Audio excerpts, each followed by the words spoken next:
Everyone, તમારા બધાનું સ્વાગત છે જેબીસ કિચનમાં। તો આજે આપણે બનાવીશું ઉપવાસમાં ખાવા લાયક કંઈક નવી રીતે ફરાળી બટેકાની સેન્ડવિચ પૂરી। સૌપ્રથમ આપણે 2 મીડિયમ સાઇઝના બટેકા લઈશું। તે બટેકાને છાલ ઉખેડીને આવી રીતે પતરી પાડી લઈશું। પતરી બહુ જાડી પણ નથી પાડવાની ને પતલી પણ નથી પાડવાની। જો બહુ જાડી પાડશો તો પછી તળવામાં તે કાચી રહેશે, એટલા માટે।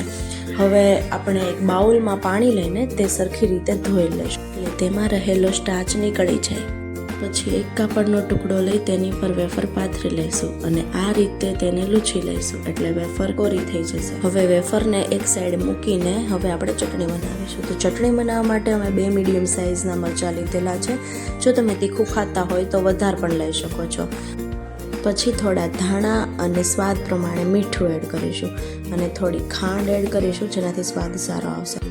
હવે તેમાં અડધું ફાડું લીંબુ નીચોવીશું અને મિક્સચરમાં તેને ગ્રાઇન્ડ કરી લેશું।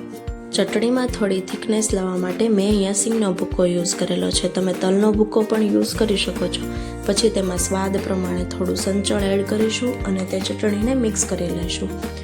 તે ચટણી આપણે બનાવીએ તેમાં એક ધ્યાન રાખવાનું છે, તે બહુ પતલી નથી કરી દેવાની, કેમ કે આપણે તે બટેકાની વેફર ઉપર લગાવવાની છે માટે। હવે ચટણી એક સાઈડ મૂકી દઈશું। એક મોટું બાઉલ લેશું, પછી તેમાં 1.5 કપ જેટલો ફરાળી લોટ લેશું। મેં અહીંયા સાબુદાણા અને મોરૈયાનો મિક્સ લોટ લીધેલો છે, તમે સ્વામિનારાયણનો ફરાળી લોટ આવે છે તે પણ યુઝ કરી શકો છો। હવે તેમાં થોડું પાણી એડ કરતું જવાનું છે, તેને મિક્સ કરતું જવાનું છે। જો તમે ઝાઝું પાણી નાખીને એકદમ મિક્સ કરી દેશો તો અંદર ગાંઠા લોટના વળી જશે, એટલા માટે તમારે તેમાં થોડું પાણી એડ કરીને જ મિક્સ કરવાનું છે। હવે તેમાં મીઠું એડ કરી દઈશું અને મીઠું એડ કર્યા બાદ તેને સરખી રીતે ફરીવાર મિક્સ કરી લેવાનું છે અને બેટર આટલું પતલું રાખવાનું છે। હવે બેટરને એક સાઈડ મૂકી લેશું। હવે આપણે કોરી કરીને રાખી હતી તે વેફર લેવાની છે, તેના ઉપર ગ્રીન ચટણી લગાવવાની છે અને બીજી વેફર એની ઉપર રાખી દેવાની છે। આ રીતે સેન્ડવિચ જેવું બનાવી દેવાનું છે। જો તમારે આ નાના બાળકોને પણ ખવડાવવાનું હોય તો તમે ચટણી થોડી ઓછી લગાવી શકો છો। જો ગ્રીન ચટણી બનાવતી વખતે તમે મરચાં થોડા ઓછા અને ધાણા થોડા વધારે નાખી દેશો તો ચટણીનો પણ એકદમ ગ્રીન કલર આવશે અને બાળકોને પણ ખાવામાં મજા આવશે, તે લોકોને તીખું નહીં લાગે। અને આ જ રીતે પછી આપણે બધી જ વેફરને એકદમ તૈયાર કરી લેવાની છે। હવે એક પેનમાં તેલ લઈશું અને ગેસ મીડિયમ ફ્લેમ ઉપર રાખવાનો છે। તેલ ગરમ થાય એટલે આ રીતે સેન્ડવિચ પૂરીને તળી લેવાની છે।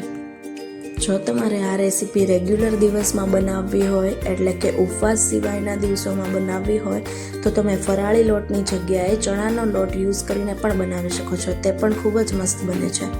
અને હવે આ પૂરીને આપણે આ રીતે ફેરવતા રહીશું, એટલે તે પૂરી અંદરથી કાચી નહીં રહે અને તે સરખી રીતે તળાઈ જશે। પછી તે આ રીતે લાઇટ બ્રાઉન થાય એટલે આપણે સર્વિંગ પ્લેટ ઉપર કાઢી લઈશું। આ રીતે બધી જ પૂરીને સર્વિંગ પ્લેટ ઉપર લઈ લઈશું અને હવે તેમાં ઉપરથી ચાટ મસાલો એડ કરીશું। જો ચાટ મસાલો નાખશું તો પૂરીનો સ્વાદ ખૂબ જ સરસ આવે છે। તો તૈયાર છે ઉપવાસમાં ખાવા માટે ફરાળી પૂરી। જો તમને અમારી રેસીપી સારી લાગી હોય તો ચેનલને સબસ્ક્રાઈબ કરજો અને લાઇક, શેર અને કોમેન્ટ કરજો અને બેલ આઇકન પ્રેસ કરવાનું ભૂલતા નહીં। Thank you for watching.